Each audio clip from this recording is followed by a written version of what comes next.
Voilà, deuxième partie de notre émission Territoire d'info avec l'invité politique en direct sur ce plateau ce matin. C'est Hervé Juvin. Bonjour, merci d'être avec nous. Vous êtes candidat sur la liste du Rassemblement national aux élections européennes. Et pour vous interviewer à mes côtés ce matin, Marcelo Vesfred du Figaro et bonjour. Stéphane Vernet qui dirige la rédaction parisienne du plus grand quotidien francophone du monde. Bonjour Stéphane, merci d'être avec nous. Bonjour Marcelo.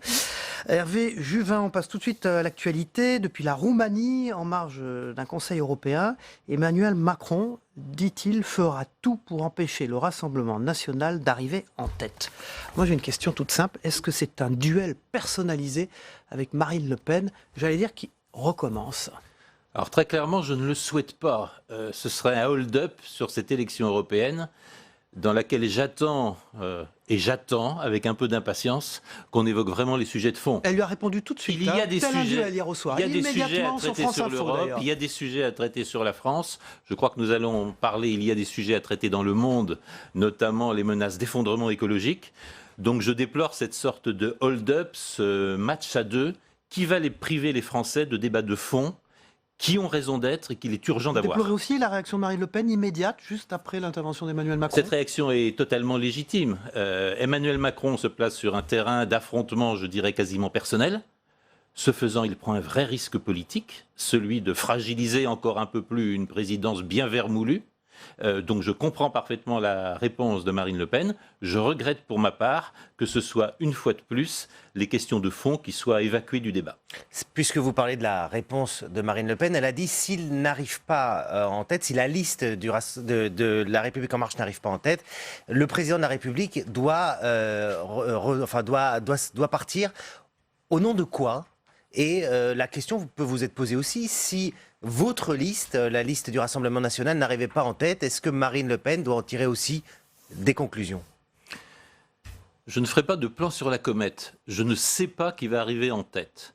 Ce que je souhaite, c'est que cette élection soit l'occasion de poser des questions de fond, soit l'occasion pour ce gouvernement de comprendre qu'il conduit la France et les Français dans le mur. Monsieur Macron fait de vieilles choses avec des éléments nouveaux, avec de la communication, avec Internet, avec des tweets, etc. Mais on voit que ce sont les vieilles recettes des années 90 que le monde abandonne et qui ne marchent pas. J'aimerais qu'on pose la question sur ce terrain-là. Stéphane Vernet. On vient de le dire, il s'est exprimé hier depuis la Roumanie. Alors il était très en retrait cette semaine. Il intervient quasiment tous les jours sur le thème de l'Europe. Il fait campagne. Qu'est-ce que ça vous inspire ? Vous trouvez ça normal ou ça vous... Il vient sauver une ambulance. Alors l'ambulance, c'est qui ? On voit bien que la liste conduite par Nathalie Loiseau est encalminée, elle est à l'arrêt, et le président Emmanuel Macron, par son activisme, par son engagement personnel, espère la relancer. Je me répète, il prend un grand risque, parce que je ne suis pas sûr que cela fasse partie de la fonction présidentielle que de s'engager à ce point dans une liste partisane aux élections européennes. Je crois qu'il prend un risque politique majeur et je crois que ça contribue à la dégradation de la fonction présidentielle sous la présidence d'Emmanuel Macron. Alors lui le justifie en disant que vous êtes en train, vous, avec votre liste, de disloquer l'Union européenne, que c'est en tout cas le projet que vous avez. Qu'est-ce que vous lui répondez ? Est-ce que vous êtes la liste de la désunion ? Nous sommes les vrais Européens. L'Union européenne n'est pas l'Europe. La Suisse, la Serbie, la Norvège, demain la Grande-Bretagne font à l'évidence partie de l'Europe. L'Union européenne n'est pas l'Europe. Et l'Union européenne qui s'attache à déconstruire les nations sans proposer aucune forme politique soutenable et durable affaiblit gravement l'Europe. Je crois qu'aujourd'hui, l'Union européenne telle qu'elle est conduite est une vraie menace pour les Européens. On le voit bien avec son refus d'attester la spécificité de la civilisation européenne et de ses racines judéo-chrétiennes. On le voit bien avec l'attachement à déconstruire tout ce qui fait la force et la puissance des nations et leur rayonnement dans le monde. L'Union européenne suit un chemin dangereux. Les vrais Européens, c'est nous, parce que nous voulons rendre aux nations européennes leur souveraineté et leur rayonnement dans le monde. Alors il faut sortir de l'Europe, là, la logique, non, la cohérence. Certainement pas, je crois, dorénavant. Et c'est l'élément important de ces élections du 26 mai, à un seul tour, je le rappelle, c'est que nous allons pouvoir commencer à faire évoluer l'Europe de l'intérieur. L'Union européenne va changer parce qu'une forte minorité de partis nationaux et populaires va être représentée au Parlement européen, parce que des commissaires européens vont être nommés par des dirigeants populaires et nationaux. On va commencer à faire changer l'Union de l'intérieur. Et vous savez que nous proposons de transformer l'Union européenne en une alliance européenne des nations. Stéphane Vernet. Alors, est-ce que vous pourriez préciser une alliance européenne des nations, justement, à qui vous feriez-vous alliance au futur Parlement si vous êtes élu? Vous savez que la composition des groupes au Parlement européen dépend de tractations complexes.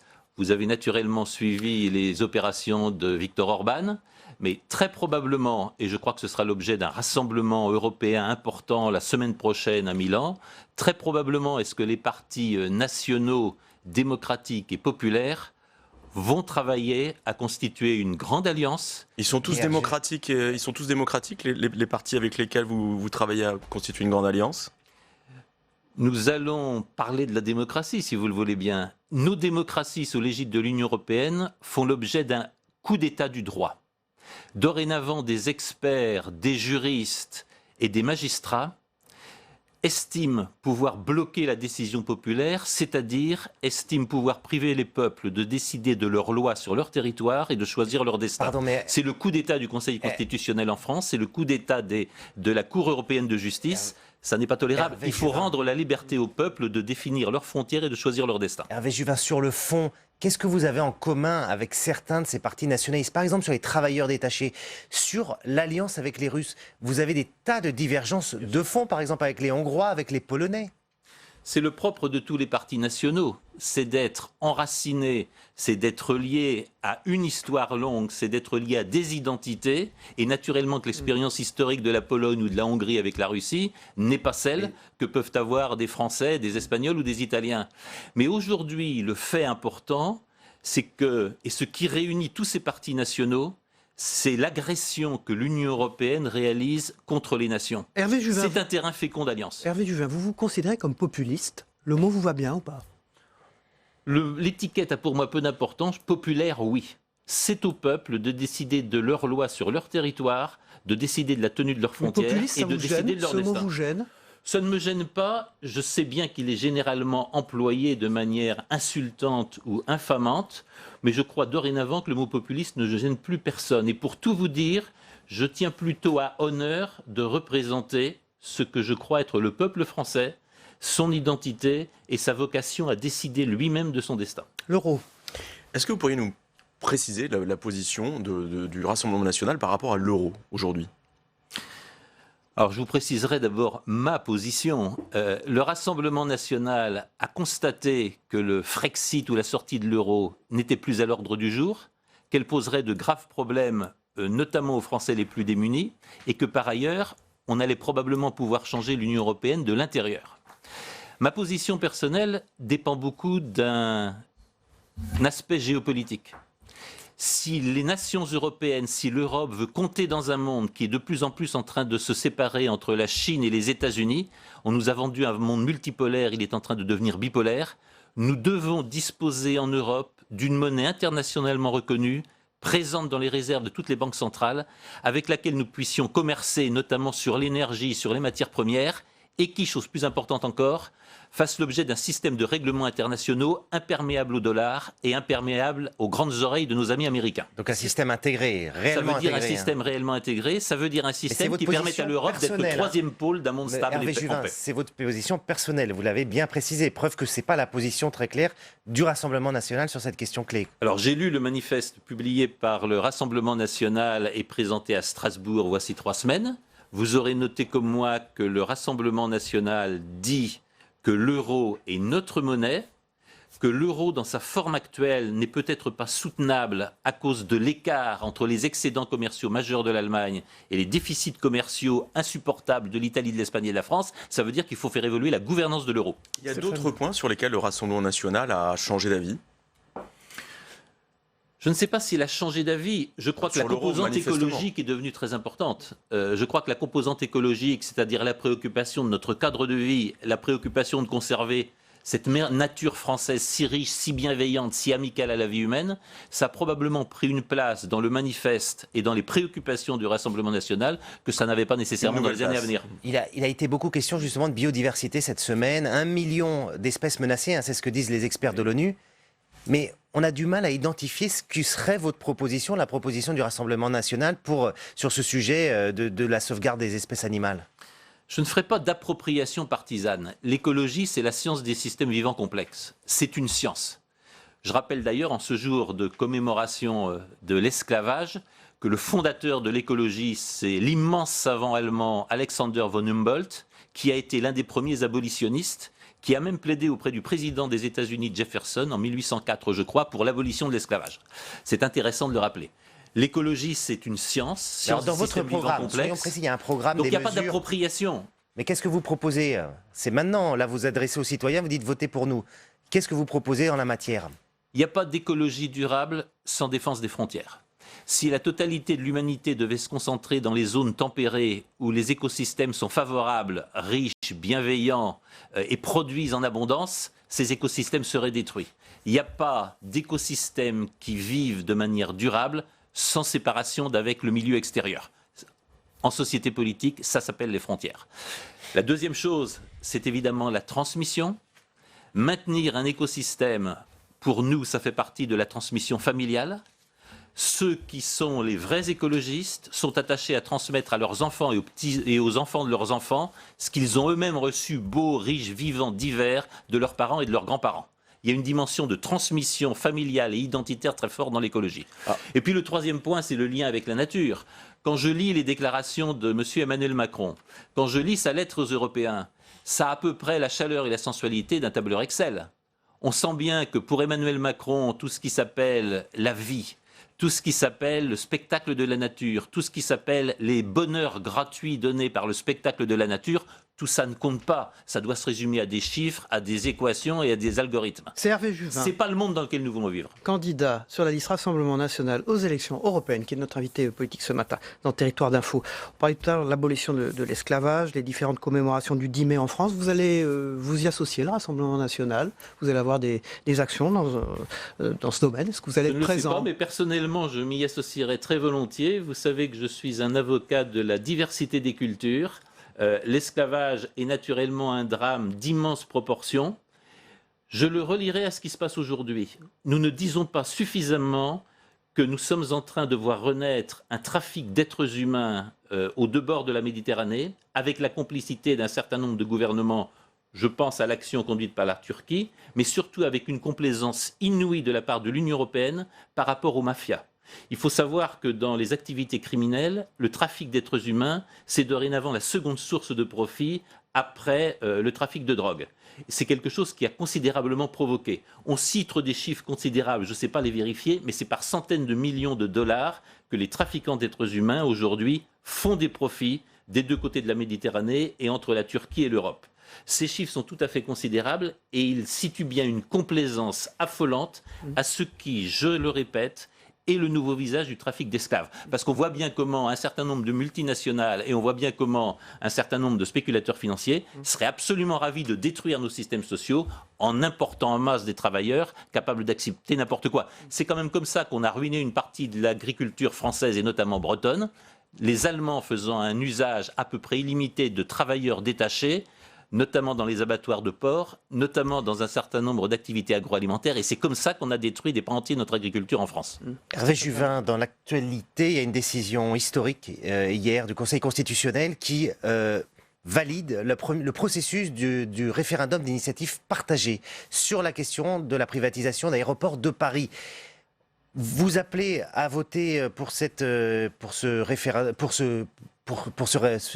référendum d'initiative partagée. Et si c'est le cas, est-ce que ce n'est pas une coalition complètement opportuniste? Ça va de la France insoumise jusqu'à vous.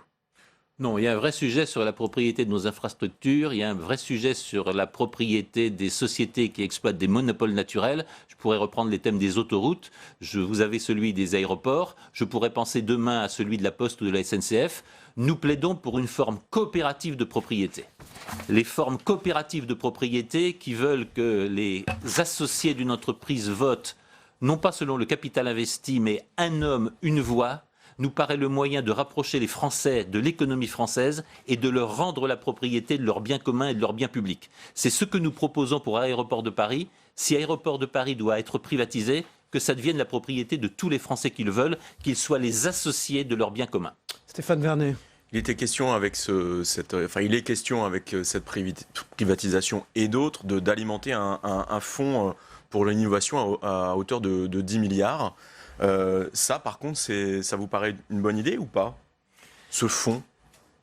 Nous sommes méfiants devant les grandes machines publiques qui toujours s'habillent d'intentions généreuses et qui souvent arrivent à peu d'effets concrets sur le terrain, quelquefois aussi donnent lieu à de gigantesques escroqueries. Je pense au marché des crédits carbone. Donc je suis prudent. Les deux considérations qui, pour moi, devraient faire la décision, que la propriété des biens communs revienne aux Français et que d'une manière ou d'une autre, ce qui est vendu par l'État sous forme de participation, les Français en voient directement l'avantage, en voient directement où vont les sommes correspondantes retirées par l'État et en quoi, en clair, elles améliorent leur quotidien. Je ne vois pas dans ce que vous dites les effets concrets que vont ressentir les Français. Vous êtes un essayiste, vous êtes un intellectuel. Quand vous voyez le président de la République imposer le match des idées, cette semaine, on n'a parlé que de conversion idéologique. Est-ce que vous vous dites pas que, voilà, vous êtes pas sur le match des idées, c'est lui qui est un peu en avance là? Ah non, il fait du vieux avec du neuf. Les idées d'Emmanuel Macron, c'est les vieilles idées vermoulues des années 80 ou 90. C'est le mondialisme, c'est le France sans frontiérisme, c'est le libre-échange. C'est le fait que tout s'achète et tout se paie. On voit bien le rêve qui consiste à faire que les terres des paysans français deviennent la propriété des banques et des fonds d'investissement. On voit bien l'idée de liquider les participations de l'État dans les biens communs et peu à peu de déposséder les Français de ces biens communs. Ce sont les vieilles idées auxquelles personne ne veut. Nous représentons l'avenir. Partout dans le monde, les frontières s'élèvent. Partout dans le monde, les pays sont en train de relocaliser leur production. Partout dans le monde, on sort de la mondialisation financière et des capitaux sans limite. Bref, partout dans le monde, les idées des années 90 sont battues en brèche. Partout, elles reculent. Ce sont de vieilles idées. Et ce n'est pas en les habillant de tweets et en les habillant de réseaux sociaux et de performances sur Internet qu'on parviendra à faire du neuf avec du vieux. Justement, Hervé Juvin, l'associé, le cofondateur de Facebook, Chris Hughes, a fait une longue tribune dans le New York Times dans lequel il parle de l'obsession de la part de Facebook à sacrifier la sécurité et la chose publique pour quelques clics. Il parle d'algorithmes qui vont changer notre culture, influencer nos élections et donner plus de puissance aux leaders populistes. Est-ce que sur ces questions-là, vous qui êtes un intellectuel, chercheur même, vous avez une sensibilité particulière? Très clairement, oui. Vous êtes d'accord avec Chris Hughes? Très clairement, oui. Et pour vous le dire, je pense que de la situation d'affaiblissement considérable du politique auquel a procédé l'Union européenne, le vrai danger totalitaire, il vient du rêve de l'homme nouveau, de l'intelligence artificielle et de ce qui se passe sur Internet. Vous mettez en cause s'il y a une menace totalitaire, elle vient des rêves fous de Ray Kurzweil pour Google. Elle vient du pouvoir incroyable qu'ont acquis les GAFAM et que sont en train d'acquérir les réseaux chinois. Vous avez vu la société de l'obéissance que ces sociétés sont en train de construire. S'il y a une menace totalitaire, elle vient aujourd'hui des sociétés privées, de la censure privée, et elle vient de ce rêve dont on sait dans l'histoire où il nous a conduits, de fabriquer un homme nouveau. Voilà, et vous savez que Mark Zuckerberg est reçu par Emmanuel Macron, d'ailleurs, pour discuter de ces questions à l'Élysée aujourd'hui. Voilà, merci Hervé Juvin d'avoir été notre invité politique. Merci Stéphane Vernet et Marcelo Westfred. On va passer maintenant au débrief de l'actualité. Dans un instant, à tout de suite. Merci.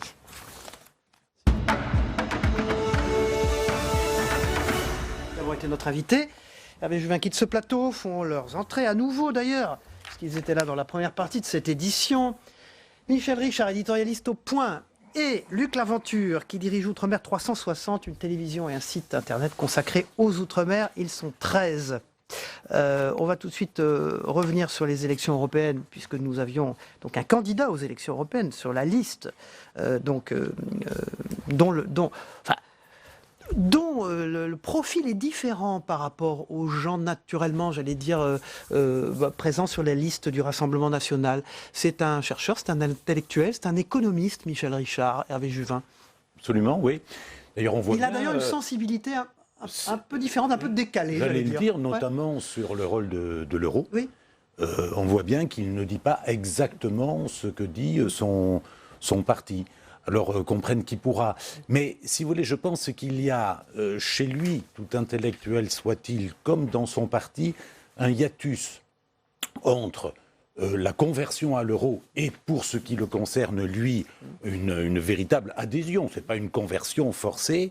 Et la revendication nationale de l'Europe. Parce que comment voulez-vous avoir une monnaie commune et une monnaie forte si chaque pays, dans cette alliance de pays entre eux, fait selon ses seuls intérêts? Naturellement, il y aura 1000 divergences sur 1000 dossiers. C'est, me semble-t-il, la faille fondamentale du plan du Rassemblement national, ou plus exactement, c'est une manière, sans le dire, de détruire l'Europe. En ce sens-là, je pense qu'on ne peut pas avoir des politiques, une juxtaposition de politiques nationales qui ne soit pas le ferment d'un éclatement et d'une fin. L'euro dans tout ça, naturellement, serait passé par pertes et profits. Comment voulez-vous avoir une monnaie commune si vous avez des politiques qui ne le sont pas? Sur un autre sujet, Luc Laventure, la transition écologique, on sent aussi là une évolution du Rassemblement national, celui qui fut Front National, qui se désintéressait beaucoup de ces questions, au fond, il y a quelques années. Aujourd'hui, c'est une bataille d'appropriation entre les partis, et ils s'en emparent. On a vu ce matin, d'ailleurs, qu'il y avait des idées qui pouvaient émerger, d'ailleurs, d'Hervé Juvin, qui est candidat sur la liste du Rassemblement national, sur ces questions d'écologie. Il le joue très très bien, l'histoire de l'appropriation de l'écologie. Mais je voudrais revenir un tout petit peu sur ce qu'il a dit sur la partie économique, quand il parle d'actionnariat populaire. Il rejoint un petit peu une partie de la gauche française sur l'actionnariat populaire, avec un petit peu des dérives quand même et des risques. Le fait qu'effectivement, ce qu'on peut appeler le gros capital peut récupérer cet actionnariat populaire qu'il préconise. Sur la transition écologique, je voudrais qu'on y revienne une seconde. Comment se fait-il que le Rassemblement national y vienne Alors Michel Richard, pour commencer, c'est quoi? C'est l'attrait d'un électorat? On voit bien que les gens sont préoccupés par ces questions-là. Voilà, oui. Et c'est un attrait électoral? Écoutez, c'est un pragmatisme élémentaire. Comment voulez-vous qu'un parti aujourd'hui ne s'intéresse pas ou ne fasse pas semblant, à la limite, quelle que soit sa culture historique d'origine, ne s'intéresse pas à l'écologie? L'environnement est quelque chose qui nous préoccupe tous, à juste titre, et par conséquent, chacun y va en effet de sa proposition. Du reste, cette appropriation, on peut aussi la constater à LRM, on voit bien que l'écologie n'était pas le tropisme premier d'Emmanuel Macron. Et maintenant, il ne se passe pas de jours. Centralement dans son discours. Voilà, sans qu'il intervienne là-dessus, sur la biodiversité. On voit le programme LRM rendu public cette semaine, qui est très vert, très coloré écolo. vert. 1000 milliards d'investissements dans l'économie verte sur les 5 ans à venir en Europe, 25% du budget communautaire, etc., etc., etc. Je ne sais pas du tout si les autres pays européens seront d'accord avec ça, mais en tout cas, il fait gros. Sur l'abolition de l'esclavage, vous avez entendu Hervé Juvin, et ce qu'il a dit, avec une pensée... j'allais dire originale, c'est pas le bon mot, mais intéressante sur ces questions. Originale, c'est-à-dire qu'elle dit oui, il reste sur son fonds de commerce, l'Europe, basé sur un fonds de civilisation judéo-chrétienne. Les flux migratoires. Mais il ouvre. C'est normal quand on connaît la composition et effectivement de la liste du Front National Outre-mer. Il y a quand même des représentants Outre-mer. Voilà. Et je pense qu'il risque de faire un score non négligeable dans les Outre-mer.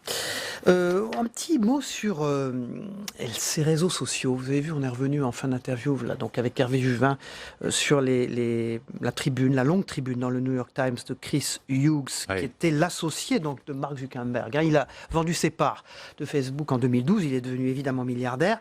Aujourd'hui, il pointe l'obsession de la croissance pour Facebook, qui sacrifie la sécurité et la chose publique pour quelques clics. Il dit c'est énorme, c'est quand même celui qui a créé Facebook. Hein.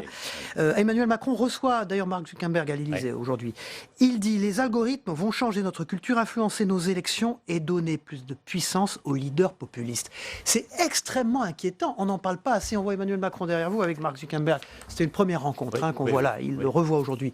C'était il y a 2 ans, je crois. Mais qu'est-ce que vous en pensez, vous? C'est quand même un problème majeur dont on parle assez peu. Je suis très modestement infiniment moins spécialiste des réseaux sociaux et de Facebook que que l'ami de Zuckerberg, M.